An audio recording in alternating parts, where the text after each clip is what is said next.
Sean, when you look at the drops last week, is it something where guys are catching balls with their hands or it should be at their chest or vice versa? And what can you do as a coach to prevent that moving forward? Yeah, I think it was one of those things that we feel very confident in our receivers and our tight ends as a group in terms of the way they catch the football.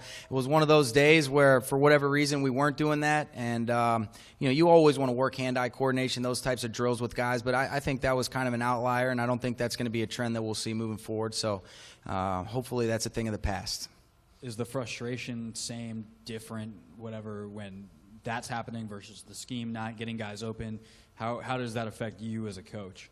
Well, the bottom line is we weren't producing offensively, regardless of however it's not getting done or getting done. We didn't do it together collectively as a group, and our focus this week is trying to see if we can put the best game plan moving forward for New Orleans and hopefully have a good performance on Sunday. Jay mentioned the other day that when DY is in the game, that package, not necessarily DY, but that package hasn't worked as well.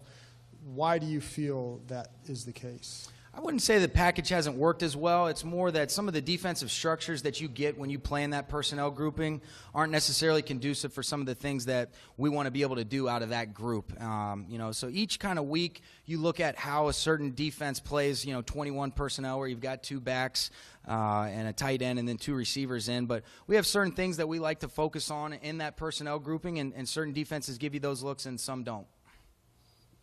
Would you say, from looking at Deshaun in practice a week, is he 100% ready, rust off, ready to go? Yeah, I think he is. I think it was good for him to be able to get out there, get his first live game action, feel comfortable opening up his stride and realize that, hey, my hamstring's ready to go, and he's had a good week, and he's been full speed, so we're expecting some good things out of him on Sunday.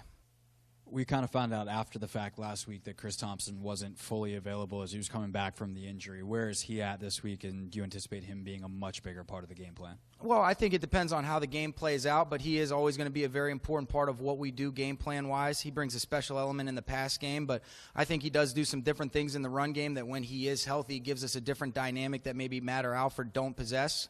But he is feeling better. He's continuing to get healthy or more healthy as we go on, and we're looking forward to seeing how he can contribute on Sunday. You've got De La Puente in. How is he looking? Would you feel comfortable if you needed to use him on Sunday? Yeah, we would feel comfortable if we had to use him. I think Bill's done a great job of getting him up to speed. We do put a lot on our centers mentally, so it's a great challenge. He's obviously a veteran guy that's played in a system that is somewhat similar to kind of what we're asking of that position, but both he and Josh did a nice job getting prepared for this game, and if he needs to play, then he'll be ready to go. Sean, can you just talk a little bit about maybe some of the newer Saints like Kakaha and Stephon Anthony and just what they brought to that defense, especially Kakaha coming off the edge? Yeah, he's an active guy. He's definitely got some speed, and they use him in a couple different ways where sometimes in some of their nickel packages he's a rusher, and some of their base defense he can play a linebacker, and he does a nice job in coverage when he's asked to do that as well. So he brings a different speed. Obviously, Anthony is another guy that can really run and hit, and I think they're a fast, physical defense. They do a good job playing sound on the back end. You're not seeing as many things as what you've seen before in terms of the multiplicity of the looks, but they play them very sound, and those two players are doing a nice job for them. Sean, Matt Jones was saying this week the fumble that he had against the Patriots was just kind of an amazing play by the defender. That said, it was his third. So what would you like to see him, change about the way he goes about his work? Are you seeing progress? Are you seeing him recognize it's a concern? Sure. Anytime that you put the ball on the ground 3 times, it's definitely something that you need to do a better job with. And I think each one of the fumbles that he's had is a little bit different story. That was one of those situations where he's getting an offset gun handoff, hadn't really had a chance to secure it. Branch makes a nice play and gets into the backfield. So it's a little bit different than some of those contact fumbles. But anytime with running backs or anybody that carries the football, a huge point of emphasis that we always make is taking care of that football, keeping it tight to your body, especially when you get in traffic. And Matt definitely needs to continue to work on that and improve as we move forward. What's your level of confidence in calling on him? We're confident in him.